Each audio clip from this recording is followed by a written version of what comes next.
ماجی وەکو قەزا بەردەرەش بۆ هەندێ ئەم خواب خوددانێ تازیە زانن و هەمی خەلکی کوردستانی مام جەلالی پێ خۆ زانن بەرندێ سەرخۆشیل خۆ هەمی گەلێ کوردستانێت کردن و ئەڤروکەژێک تازی دەینان بۆ هەندێ پێشوازیە خەلکیە بکەن دیف حەزاوی خەلکیت ویان بۆ هەندێ نەشیان بچن ئان جهێ دوورتر و سەرخۆشیە ڕاگەهینن هەمی لایەنێت کوردستانی ئەحزاب سیاسی ئەڤل کول بەردەرەش هەیە هەماهەنگیل گەل ئیدارە حکوومەتێ بەردەرەش مە ئەڤروکە فەرزانی تازیە دەین بۆ هەندێ پێشوازیە خەلکێ بگین ئەڤروکە جوینێت بینن و ئەم هەمی پێشوازیە خەلکێ ساکنینە و خەلجێک یعنی ئەبادیەکە ئێکجار زۆر تێم بۆ هەندێ هەواخەمیە خوا ڕاگەهینن و سەرخۆشیە مە بکەم بۆ هەند بەغەرکردنەوە مام جەلالی لەسەر داوای جەماوەری بەردەڕەش کە خۆیان بە پەرۆش و هاوخەمی هەموو لایەک دەزانی کە مام جەلالیان بی خۆ دەزانی بەڕابەرێکی گەورە دەزانی هەمویان لە خەمی مام جەلال چەندین ڕۆژە پەیوەندی بە ئێمە دەکەن کە بێن بەشداری پرسەکەی هەڤالی تێکۆشەر و سەروەرمان ڕابەری نەتەوایەتی 6 ساڵ لە خزمەت و خەباتی توێکۆشان بۆ میلەتەکەی خەڵک خۆی بە قەرزاری جەنابی مام جەلال دەزانی خەڵک دەڵێ ماتەمینی مام جەلال هی خۆمانە دەکرێت دەبی لەو سونرش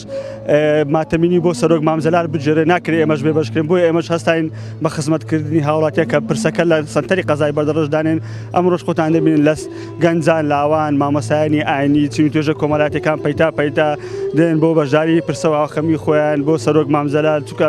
سەرۆک مام جەلال ڕابەرێکی ئەوەندە گەورە بوو لە مێژوو وەسف ناکرێت کۆچی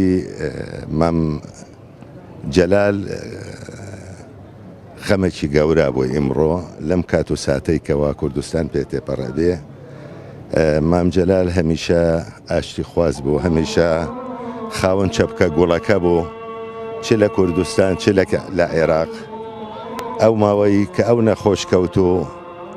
ئەو 5 ساڵە جێی دەستی مام جەلال دیار بوو بەڕاستی چ لە کوردستان چ لە عێراق هەمیشە کۆکەری ئەو خەڵکە بوو بەداخۆ پەژارەیەکی زۆرەوە ئەمڕۆکە کوردستان هەمووی غەمبارە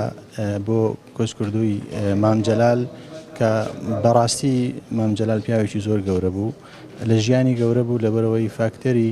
کۆکەرەوەی دڵەکان و لایەکان بوو هەروەها مردنەکەیشی نیشانەی ئەوەیە کە توانی هەموو لایەک کۆ بکاتەوە هیویدارین ئینشاءالله تعالی مردنی مام جەلال ببێتە مایەی ئاشتەوایی نێوماڵی کوردستان هەمووی ولایەکان لەسەر مێزی گفتوگۆ دابنیشن و بەیەکەوە خۆیان ئامادەکەن بۆ قۆناغە سەختەکانی کە ڕووی لە هەرێمی کوردستان کردووە گەڵێک کرد بۆ هەموو کووردا و هیویدارم ئەوێ دیوەتێنەوە هەموو سەر کووردا بەرەوە گەڵک لە مەلەتی کورد هەبیت ئەمڕۆژ ئێمە بە غەمباریەوە پرسەیە پێشوازی لە جەماوەری سنووری قەزای بەردەڕەش دەکەین بۆ پرسەی خوا لێ خۆش بوو جەنابی بەڕێز مام جەلال ناتوانم هیچی دی ئاماژەی بە جەنابی مام جەلال بکەم لەبەر گەورەیی بەڕاستی یعنی کەلێنێکی زۆر مەزن بوو بۆ هەر چار پارچەی کوردستان بۆ گەلی کورد بە تایبەتی بۆ هەموو هەر چار پارچەی کوردستان بەڕاستی ئومێدەوارین ئەو ڕێبازەی مام جەلال هەردەم لەبەرچا لە دڵمان بێ مام جەلال هەمیشە هەر زیندوو دەبێ لە